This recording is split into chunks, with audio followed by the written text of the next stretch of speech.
امام نے باقاعدہ جو شیخ مفید کو خط لکھا تھا، شیخ مفید کو باقاعدہ احتجاج تبرسی میں سن 610 ہجری میں وہ خط ماہ سفر کے مہینے میں امام زمانہ نے شیخ مفید کو لکھا تھا.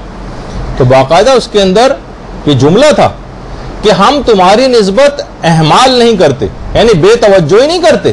کبھی مت سمجھنا کہ ہم تمہاری چیزوں سے بے توجہ.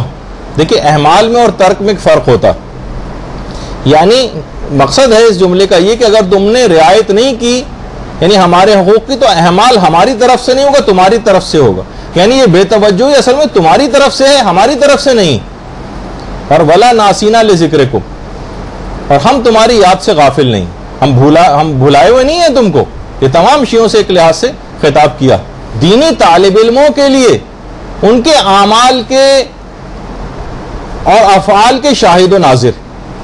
امام خصوصی دلچسپی رکھتے ہیں آپ کے اندر، پوری دنیا کے حالات سے ویسے واقف ہیں، تمام شیعوں کے حالات سے بالخصوص واقف ہیں. شیعوں میں بھی علماء کے حالات میں بہت زیادہ دلچسپی رکھتے ہیں اور دینی طالب علموں کے حالات میں بہت زیادہ دلچسپی رکھتے ہیں. تو بہرحال آپ ایک خوش قسمتی ہے کہ امام کو رنجیدہ اور غمگین نہ کریں اپنے اعمال سے.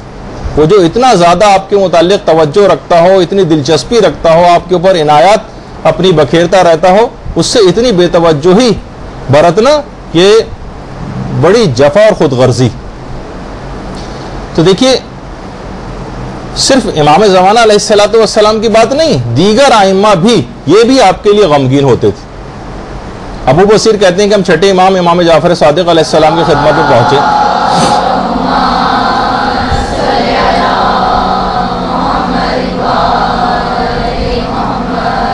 تو دیکھا کہ چھٹے امام زاروں قطار آنسوؤں کے ساتھ رو رہے ہیں. میں نے کہا اے میرے سید و سردار، یعنی ابو بصیر جو ہے حیران رہ گئے کہ اس قدر زاروں قطار امام رو رہے ہیں. اور کیا کہہ رہے ہیں امام؟ بلکہ فرما رہے ہیں اے میرے سید، تیری غیبت نے میری نیند کو غائب کر دیا. امام زمانہ کو پہلے یاد کیا اور میرے آرام اور راحت کو ختم کر کے رکھ دیا. میرے دل کا سکون اور سرور چھین لیا. اور اے میرے سید، تیری غیبت نے میری مصیبت کو دائمی بنا دیا اور تکالیف و مصائب کو مجھ پر پے در پے کر دیا. راوی حیران، ابو بصیر حیران اور پریشان، کہہ رہے ہیں فرزند رسول، خدا آپ کو ہر بلا سے محفوظ رکھی. گریے کا کون سا انداز ہے جو آپ نے اختیار کیا؟ ابو بصیر بھی حیران رہ گئے، یہ آپ کی کیسی حالت ہے؟ امام نے فرمایا میں نے آج ہی صبح کتاب جعفر کا مطالعہ کیا جس میں قیامت تک کے حالات کا تذکرہ کتاب جعفر میں، اور اس میں آخری حجت وارث پیغمبر کی غیبت کا میں نے مشاہدہ کیا ہے. اور غیبت کے جو طویل ترین دور ہے اس میں پیدا ہونے والے جو بدترین شکوک و شبہات ہوں گے، ایمان اور عقیدے کے میں لوگوں کے متزلزل ہونے کے حالات ہیں، اور شیعوں کے مبتلا شک و ریب ہونے اور اعمال سے غفلت کا میں نے مطالعہ کیا. شیعوں کے اعمال سے غفلت کا، کہ شیعہ نیک اعمال سے غافل ہو جائیں گے، اس امر نے مجھ کو اس طرح سے بے قرار ہو کر رونے پر مجبور کر دیا.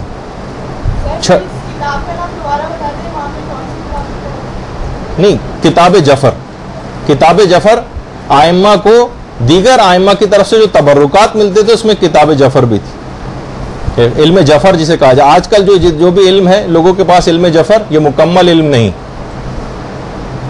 مکمل علم نہیں. امام کے پاس علم جعفر اصل میں علم امامت کا ایک حصہ ہے.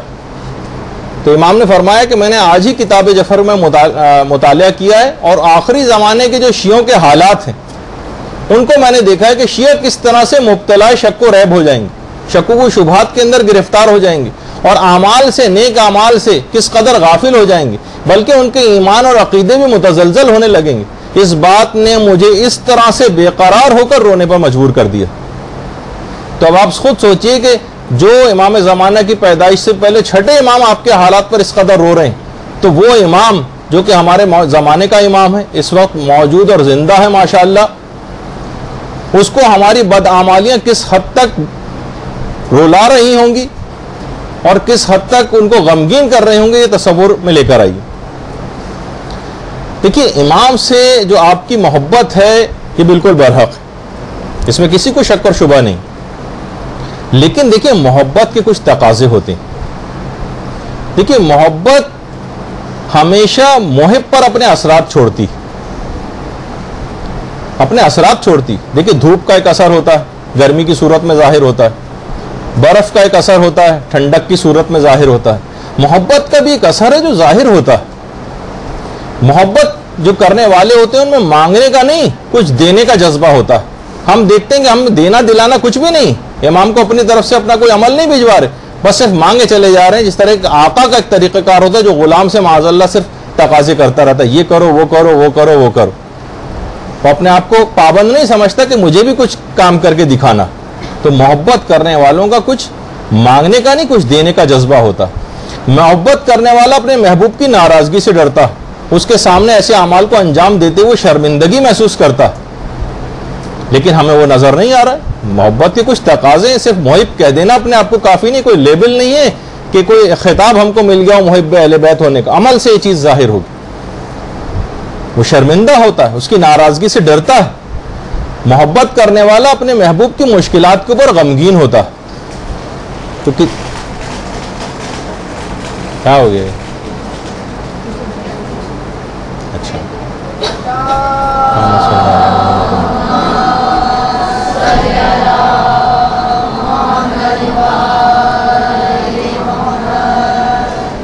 تو ان کی مشکلات پر وہ غمگین ہوتا. محبت کرنے والا اپنے محبوب کی زیارت کا مشتاق ہوتا ہے, وہ انتظار کرتا ہے اس سے ملنے کے لیے. یہاں پہ ہمیں کوئی انتظار کرتا نہیں نظر آ رہا. محبت کو ہمیشہ محبوب مطلوب ہوتا ہے, ہر وقت وہ اس کا انتظار کر رہا ہوتا ہے, جبکہ ہمیں محبوب مطلوب نہیں, بلکہ اس کے حوالے سے ہمیں جو ہے وہ دولت چاہیے, اس کے حوالے سے نوکری چاہیے, اس کے حوالے سے شادی چاہیے, اس کے حوالے سے کاروبار چاہیے, اس کے حوالے سے اچھا رشتہ چاہیے, اس کے حوالے سے اولاد ہم طلب کرتے ہیں. خود وہ مطلوب نہیں ہوتا, اس کے حوالے سے دنیاوی چیزیں مطلوب ہوتی ہیں. یعنی ہمارا معیار محبت فقط یہ رہ گیا ہے کہ ہم ایک عدد جشن کا پروگرام کر لیں سالانہ, چند شعراء کا بلا کر کلام سن لیں, کچھ کھانا وغیرہ ہو, کچھ تبرک ہو, اور بہت ہوا تو SMS کے ذریعے ایک دوسرے کو مبارکبادیں دیتے رہیں. یہی ابتدا ہے, یہی انتہا ہے. کرنا کرانا کچھ بھی نہیں ہے, صرف زبانی جمع خرچ کی حد تک بات ہوتی. اس کو منافقت کہا جاتا ہے, یہ زبانی جمع خرچ. دیکھیے کتنا آپ دعائے عہد کے اندر آپ پڑھتی کہ مولا میں عہد کرتی ہوں آج صبح اور ہر دن جس دن میں جب تک میں زندہ ہوں کہ وہ عقد اور بیعت جو میری گردن پہ میں ہرگز اس سے منحرف نہیں ہوں گی. کتنے ہم جھوٹے وعدے اور عہد امام سے کرتے ہیں. کبھی ہم زیارت عاشورہ میں مثلا کہہ رہے ہوتے ہیں اے میرے امام جس سے آپ کی صلح ہے اس سے میری صلح ہے, جس سے آپ کی جنگ ہے اس سے میری جنگ ہے. تو امام کی جنگ تو شیطان سے ہے, اور شیطان کو ہم نے اپنا جگری دوست بنا رکھا ہے. تو دیکھیے خود کو شرعی حدود کا پابند بنانا, ایسے کام کرنے ہیں جو امام جس کو پسند کریں. مثلا آپ خود دیکھیں کہ امام, ہم کہتے ہیں کہ امام کا ظہور جلد ہو جائے, امام جلد تشریف لے آئیں. کسی گھرانے کا کوئی جو باپ ہے, سربراہ ہے, اگر کسی دوسرے ملک سے کئی سال بعد آ رہا ہو, 5 سال بعد مثلا آ رہا ہے, اس کے استقبال کے لیے اگر آپ جائیں گے, مثلا باپ اگر ذرا سا بھی مذہبی اور وہ ان چیزوں کو پسند نہیں کرتا, اس کے استقبال کے ایئرپورٹ پہ ہم جا رہے ہیں اور ڈھول لے کر جا رہے ہیں اور ہارمونیم لے کر جا رہے ہیں اور گٹار لے کر جا رہے ہیں, تو یہ کیسا انتظار ہے, کہ کیا کہا جائے گا اس کو؟ کیا وہ باپ اس بات کو پسند کرے گا؟ اتنے سال بعد ایک تو وہ آ رہا ہے, امام زمانہ 1000 سال بعد مثلا تشریف لے کر آئیں گے, تو ہر وہ کام ہم ان کو کر رہے ہیں ان کے استقبال کے لیے.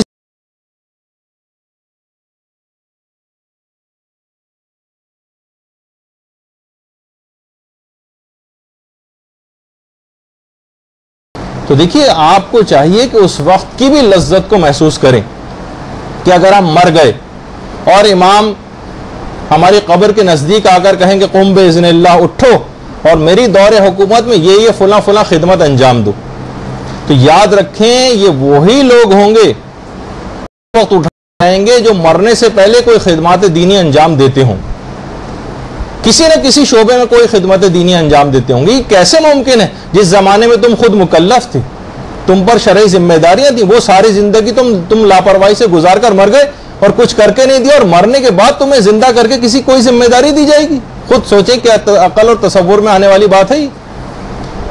ہم تو کہہ رہے ہیں کہ مولا یعنی ہم تو اپنی ذمہ داری جو ہے پوری کر دیتے ہیں ولادت پہ SMS بھیج کر، چند لوگوں کو بلا کر مثلا جشن منا کر. میں ان کے خلاف بات نہیں کر رہا، جشن منانے چاہیے. ابھی تو ہم نے کہا کہ بزم دعا کا انعقاد ضروری ہے، امام کا تذکرہ ہو، لیکن بات فقط وہیں تک نہ رہ جائے. یہ تو صرف ہم اپنے دل بستگی کے لیے ایک کام کر لیتے ہیں، باقی پورے سال کیا کرنا ہے یہ ہم نہیں اس کو سمجھ رہے ہوتے. برحمتک یا ارحم الراحمین وصلی اللہ علی محمد